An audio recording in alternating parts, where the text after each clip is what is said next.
Meanwhile, of course, the Young Libs are completely clueless, completely hopeless. The Young Libs have come out and they've told the party to distance themselves from Sky News, Sky After Dark. How pathetic. The last time the Liberal Party distanced themselves from Sky News was during the last election, when they ignored every single piece of advice being offered by this show and other shows and did the complete opposite and lost the biggest disaster they've ever had. Here's the funniest thing. I love this bit of analysis because they're blaming Donald Trump-style culture wars for Peter Dutton's historic election. Excuse me, Peter Dutton refused to engage any Donald Trump-style culture wars. He refused to engage any issue. If he actually listened to Sky News, as Rowan said, he might have actually got a result that wasn't shameful. But instead, he actually did precisely what the media and these beta males and pathetic women in the Young Libs. I mean, why are the Young Libs attracting just the worst of the worst?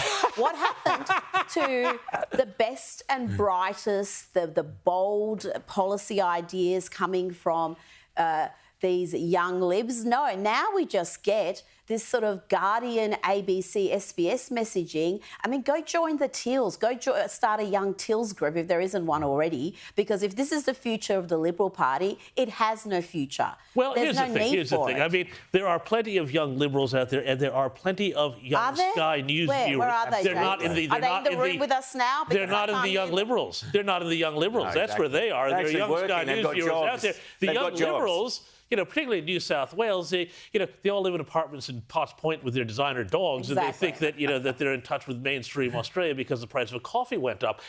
This idea that there was some sort of culture war, as you say, Rita, is hilarious. The only thing that was MAGA is somebody went through Jacinta Price's Instagram feed and found a picture of her at Christmas wearing a MAGA hat. I mean, that was the most MAGA that anything ever got in that whole election. Well, you remember the meltdown when Jacinta Price said that she'd like to see Australia be great again, and she had to go on the ABC and watch the hosts having a tantrum at her over that.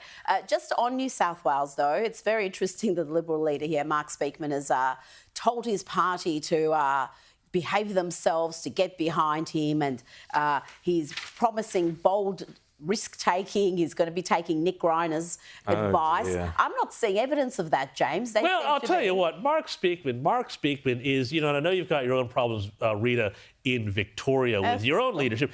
Mark Speakman is just such an unbelievably weak leader. He is as strong as a piece of linguine that got left in the bottom of the pot and overboiled. He is so weak, he is so limp, and now he's coming up because, of course, he knows that his leadership is in serious jeopardy. I mean, leadership, that word is doing a very heavy lift here because I haven't seen him do any lifting at all on any issue. And the thing that he's really come a cropper on here is this vote that happened on Thursday. It was absolutely disgraceful, where the Libs backed in a Labour move to give the Environment Minister, Penny Sharp, extraordinary powers to run roughshod over, regional and rural communities with wind farms and solar projects and so on.